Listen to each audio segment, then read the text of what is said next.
श्रीनगर में लश्कर और टीआरएफ के 2 आतंकी किए गए गिरफ्तार। आतंकियों के पास से 15 पिस्टल, 30 मैगजीन, 300 राउंड गोलियां और एक साइलेंसर जब्त किया गया।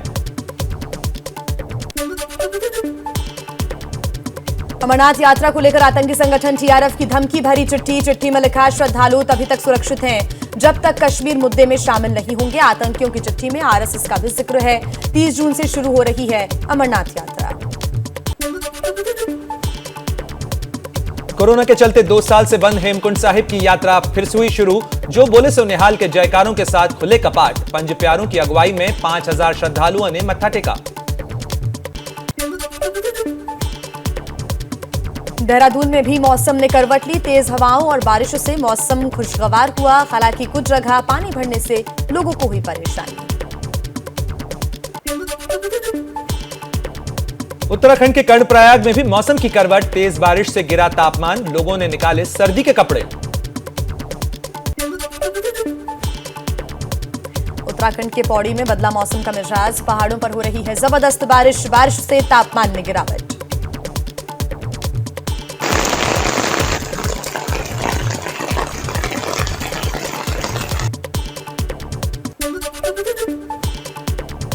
उत्तरकाशी में भी सुबह से बारिश हो रही है। बारिश से मौसम हुआ सुहाना। रानीखेत इलाके में हो रही बारिश से लोगों को पीने के पानी के संकट से मिली निजात।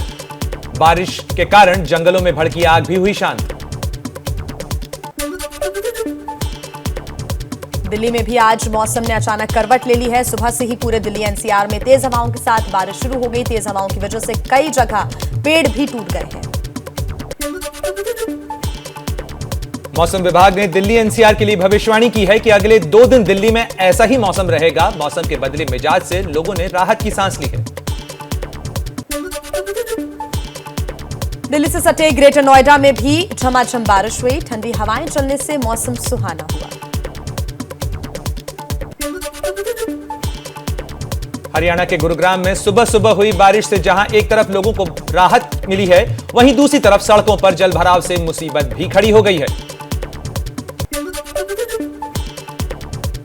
असम में बाढ़ से हालात खराब। 6 और लोगों की मौत। 22 जिलों के 7 लाख से ज्यादा लोग प्रभावित। अब तक बाढ़ और भूस्खलन की वजह से 24 लोगों की जान गई। असम के बाढ़ प्रभावित होजाई में राहत और बचाव में जुटी एनडीआरएफ की टीम। अब तक 500 लोगों को रेस्क्यू किया गया। एनडीआरएफ के मुताबिक जो लोग अपना घर नहीं छोड़ रहे हैं, उन्हें राहत सामग्री पहुंचाई जा रही है। यूपी के गाजियाबाद में पुलिस की चौकसी के दावों की खुली पोल। मसूरी पुलिस चौकी के पास ही गंग नहर में जानलेवा स्टंट करते दिखे कई युवक। वीडियो हुआ वायरल। हरियाणा के गुरुग्राम में एक पेंट गोदाम में आग से भारी नुकसान। दमकल विभाग की 3 गाड़ियों की मदद से आग पर काबू पाया गया। पंजाब के होशियारपुर में बड़ा हादसा। 300 फुट गहरे बोरवेल में गिरे ऋतिक की दम घुटने से मौत। एनडीआरएफ ने बोरवेल से बाहर निकाला। मुंबई के वर्ली इलाके में दिव्यांगों के स्कूल में आज सुबह आग लग गई। आग पर समय रहते फायर ब्रिगेड की 5 गाड़ियों ने काबू पा लिया, जिससे कोई नुकसान नहीं हुआ। मुंबई के पास ठाणे में टाटा मोटर्स के सर्विस सेंटर में भी भीषण आग लग गई। फायर ब्रिगेड ने आग पर काबू पाया। मध्य प्रदेश के डिंडोरी के जिला अस्पताल के आईसीयू वार्ड में भी आग लगी। फायर सेफ्टी इंतजामों की खुली पोल। हालांकि वक्त रहते अस्पताल में मौजूद 100 से ज्यादा मरीजों और तीमारदारों को निकाल लिया गया। मध्य प्रदेश के रतलाम में फूड पॉइजनिंग की वजह से खासपुरा गांव के 100 के करीब लोग बीमार। 70 लोगों को अस्पताल में कराया गया भर्ती। सभी ने गांव में हुए एक मुंडन संस्कार में भोज किया था। यूपी में अवैध निर्माण पर चला प्रशासन का बुलडोजर। अमेठी में सरकारी जमीन पर बने निर्माण को गिराया गया। यूपी के अमरोहा में ग्राम समाज की जमीन से हटाया गया भूमाफियाओं का कब्जा। जिला प्रशासन ने अवैध निर्माण को बुलडोजर से किया ध्वस्त। प्लॉटिंग को भी तोड़ा गया। बीपीएससी पेपर लीक मामले में जांच टीम ने दरभंगा के 2 सगे भाइयों रिजवान और आफ्ताब से की गहन पूछताछ। मोहम्मद आफ्ताब का मोबाइल भी जब्त किया गया। पेपर लीक में इस्तेमाल होने का शक है। बिहार के हाजीपुर में प्रखंड ऑफिस में भ्रष्टाचार की खुली पोल। शिकायत मिलने पर पहुंचे एसडीओ ने की एक दलाल की सरेआम पिटाई। अधिकारियों और कर्मचारियों की क्लास लगाई। राजस्थान के जोधपुर में सुधार गृह से भागी महिला से मदद के बहाने रेप। एएसआई के रिश्तेदार और टैक्सी ड्राइवर पर आरोप। दोनों आरोपी गिरफ्तार किए गए। राजस्थान के बारा में पुरानी रंजिश में एक युवक की हत्या। आधा दर्जन लोगों ने लाठी डंडों से पीट कर हत्या की। सड़क पर शव रखकर परिजनों ने प्रदर्शन किया। 3 आरोपी गिरफ्तार। प्रधानमंत्री नरेंद्र मोदी 2 दिन के दौरे पर जापान पहुंचे। टोक्यो अंतर्राष्ट्रीय हवाई अड्डे पर पीएम मोदी का जोरदार स्वागत। टोक्यो के होटल नियो ओटानी में पीएम मोदी का शानदार स्वागत। भारतीय मूल और जापान के लोगों ने हाथों में पोस्टर्स लेकर किया अभिवादन। पोस्टर्स पर अनुच्छेद 370, काशी और अयोध्या का भी जिक्र। लगाए जय श्री राम और हर हर मोदी के नाम।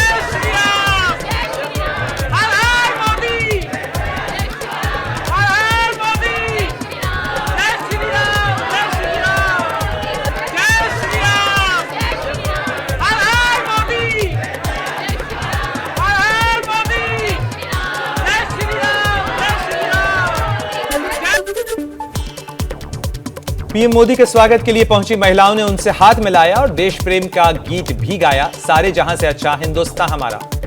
हिंदुस्तान हमारा हमारा सारे जहां से अच्छा। उनका ऑरा वो अनमैच्ड है एंड हम सिर्फ झलक के लिए आए थे बट उनसे हैंडशेक करने के बाद से वी आर लाइक डन। प्रधानमंत्री नरेंद्र मोदी जब होटल पहुंचे तो बच्चों से बात कर रहे थे। एक जापानी बच्चे को हिंदी बोलते हुए सुनकर हैरान रह गए। बच्चे का नाम रित्सुकी है और ये जापानी मूल का है। हिंदी इसने स्कूल में ही सीखी है। मेरा नाम रित्सुकी है। मैं ग्लोबल इंग्लिश 5वीं कक्षा में पढ़ता हूँ। जापान में आपका बहुत स्वागत है। मैं have your signature please. Tokyo में बच्चों ने भी किया पीएम मोदी का स्वागत। भारतीय बच्चों ने खुद की बनाई पेंटिंग्स पर पीएम से लिए ऑटोग्राफ। जापान दौरे के पहले दिन टोक्यो में उद्योग जगत की हस्तियों से मिलेंगे प्रधानमंत्री मोदी। भारतीय समुदाय के लोगों को भी संबोधित करेंगे। पीएम मोदी के जापान दौरे पर आम आदमी पार्टी ने उठाए सवाल। पार्टी प्रवक्ता ने पूछा, आपके विदेश दौरों से देश को क्या फायदा मिला? देश के आर्थिक हालातों में क्या फर्क पड़ रहा है, ये जो है देश को समझाया जाए। क्या इकोनॉमिक एक्टिविटी पे फर्क पड़ रहा है, क्या देश के अंदर जो इन्वेस्टमेंट आ रही थी उसके अंदर फर्क पड़ा है। टोक्यो में कल क्वाड समिट में शामिल होंगे पीएम मोदी। अमेरिकी राष्ट्रपति जो बाइडेन और ऑस्ट्रेलिया के नए पीएम के साथ होगी द्विपक्षीय बैठक। क्वाड शिखर बैठक से पहले चीन में खलबली। चीन ने कहा, हिंद प्रशांत रणनीति का फेल होना तय है क्योंकि यह क्वाड का गठजोड़ चीन को काबू करने के लिए आगे बढ़ाया गया है। ज्ञानवापी विवाद में आज से जिला जज अजय कुमार विश्वेश की कोर्ट में शुरू होगी सुनवाई। कोर्ट की कार्यवाही का शेड्यूल आया। हिंदू पक्ष की नंदी के सामने की दीवार को तोड़कर सर्वे की है मांग। मुस्लिम पक्ष की दलील, जिसे शिवलिंग बताया जा रहा है, वो फव्वारा है। ज्ञानवापी विवाद में आज एक और याचिका दाखिल होगी। काशी विश्वनाथ मंदिर के महंत डॉक्टर कुलपति तिवारी वाराणसी कोर्ट में शिवलिंग मिलने वाले दावे की जगह पर पूजा के लिए अपील करेंगे। मुझे न्यायालय दे आदेश, इसमें मुसलमान भाइयों को विरोध नहीं होना चाहिए। हम जाएंगे, पूजा पाठ करेंगे, सब करेंगे। करने के बाद अपनी जो सारा जो है जिम्मेदारी निभाएंगे। ज्ञानवापी केस में सुनवाई से पहले वाराणसी के पुलिस कमिश्नर ने शहर का दौरा किया। लोगों से कानून व्यवस्था बनाए रखने की अपील। मुस्लिम संगठनों ने पीएम मोदी को चिट्ठी लिखी। कहा, ज्ञानवापी शाही ईदगाह मस्जिद, कुतुब मीनार और हनुमान चालीसा का पाठ जैसे मुद्दों के जरिए माहौल बिगाड़ने की कोशिश हो रही है। पीएम मोदी हस्तक्षेप करें, माहौल सुधारें। वो इस पर, इन हालात पर, मुल्क के हालात पर अपनी लबकुशाई करें, कोई सख्त कार्रवाई करें और मिलने का समय दें ताकि हम अपने जो ज़मीनी मसाइल हैं वो उन तक पहुंचा सकें।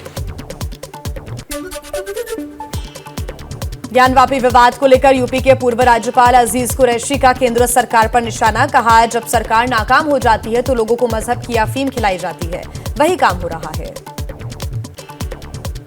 मदद की अफीम लोगों को पिलाकर उनको बेहोश कर देना कि अपनी जायज दावों की मांग न कर सके और सरकार का और सीधा करने के लिए सरकारें काम करती है, वही काम हो रहा है।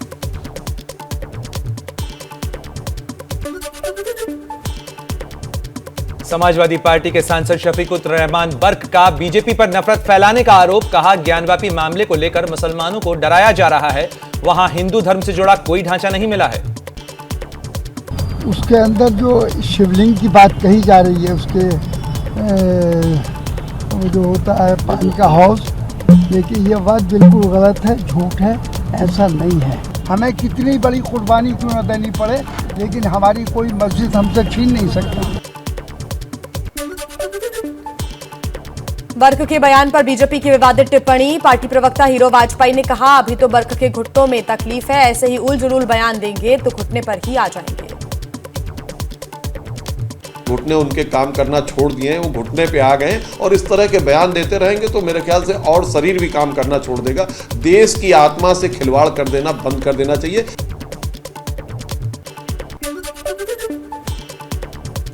कुतुब मीनार परिसर में खुदाई की खबरों को केंद्रीय संस्कृति मंत्री जी किशन रेड्डी ने खारिज किया। कहा, ऐसा कोई फैसला नहीं हुआ है। कांग्रेस नेता राहुल गांधी का कैम्ब्रिज यूनिवर्सिटी के छात्रों से संवाद। भारत की आजादी के 75 साल, इस विषय पर करेंगे संबोधित।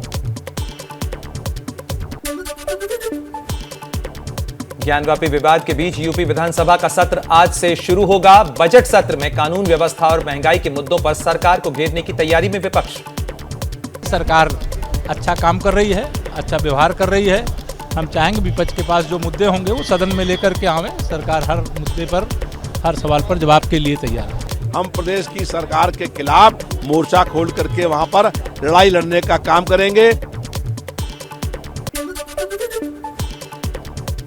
आज यूपी विधानसभा सत्र में हिस्सा लेंगे आजम खान। अखिलेश यादव की नाराजगी के सवाल पर आजम खान ने कहा, मैं खुद ही निराधार हूं तो नाराजगी का क्या, विधानसभा में जरूर जाऊंगा, मुझे जनता ने चुना है। बीजेपी के राज्यसभा सांसद सुशील मोदी का बड़ा दावा। बोले, नीतीश कुमार को लालू यादव के साथ किसी हालत में नहीं जाने देंगे। और एक बार नीतीश जी चले गए तो उन्होंने देखा कि क्या स्थिति बनी है, तो दोबारा नहीं जा सकते। मुझे तो बिल्कुल सपने में भी इस बात की कल्पना नहीं है कि नीतीश जी कभी लालू यादव से हाथ मिला सकते हैं। बिहार के पूर्व सीएम लालू यादव के घर सीबीआई छापों पर बोले नीतीश कुमार। कहा, जिसने छापे मारे वही बताएगा कि क्यों कार्रवाई की। पश्चिम बंगाल में ममता बनर्जी ने बीजेपी को बड़ा झटका दिया। बीजेपी सांसद अर्जुन सिंह ने टीएमसी में शामिल हुए। बैरकपुर से बीजेपी के सांसद हैं अर्जुन सिंह, पहले भी टीएमसी में रह चुके हैं।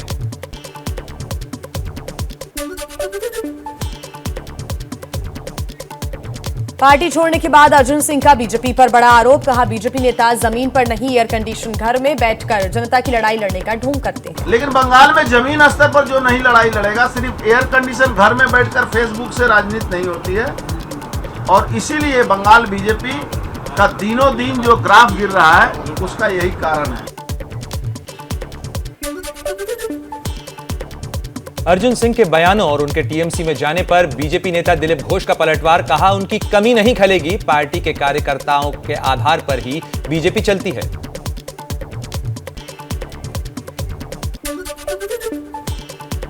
पश्चिम बंगाल के राज्यपाल जगदीप धनखड़ ने मुख्य सचिव को तलब किया। नंदीग्राम में विपक्ष के नेता शुभेंदु अधिकारी के दफ्तर में पुलिस के कथित तौर पर जबरन घुसने के मामले को लेकर बुलाया है।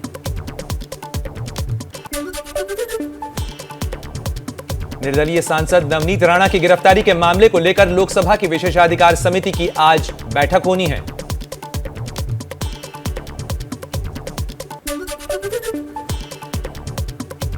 दिल्ली के ओखला से आम आदमी पार्टी के विधायक अमानतुल्लाह खान ने पुलिस को मानहानि का नोटिस भेजा। पूछा, मैंने कहां जमीन पर कब्जा किया, कहां दंगे भड़काए और किस गैंग का हिस्सा हूं।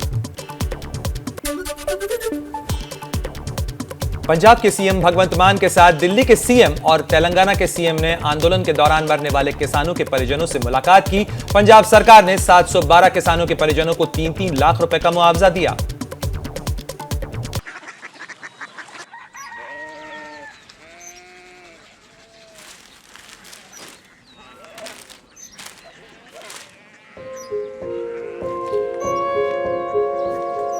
बाबा बाबा कोरिया सिटी जानी ना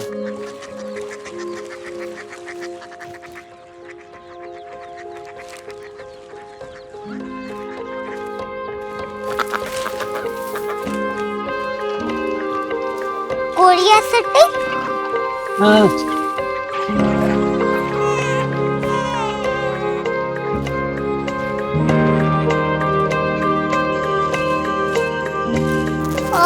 कोरिया सिटी कहाँ पे है? शहर अंग्रेजी लगे हैं।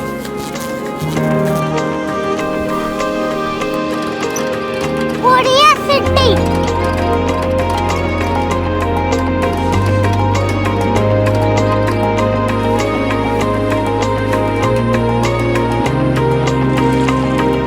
वो बहुत दूर है।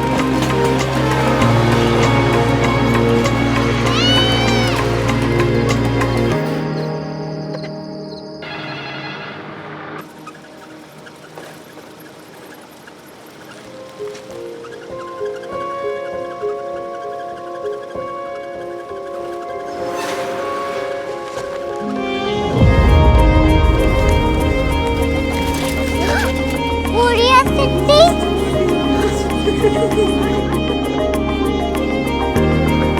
दुनिया कुछ लोग बड़े होते हैं। कोरिया सिटी कहाँ है? प्रोफेसर साहब को पता होगा। हो ये छोटा वाला ग्लोब लगता है और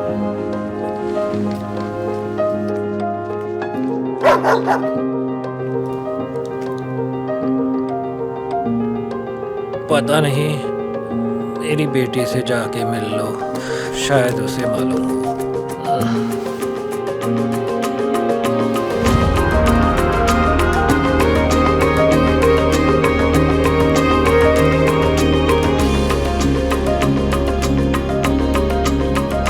हाय, बाबा ने भेजा है। Come here. Korea city Korea city नहीं, क्यूरियोसिटी। वो क्या? That's what brought you here? जो तुम्हें यहाँ तक ले आया। क्यूरियोसिटी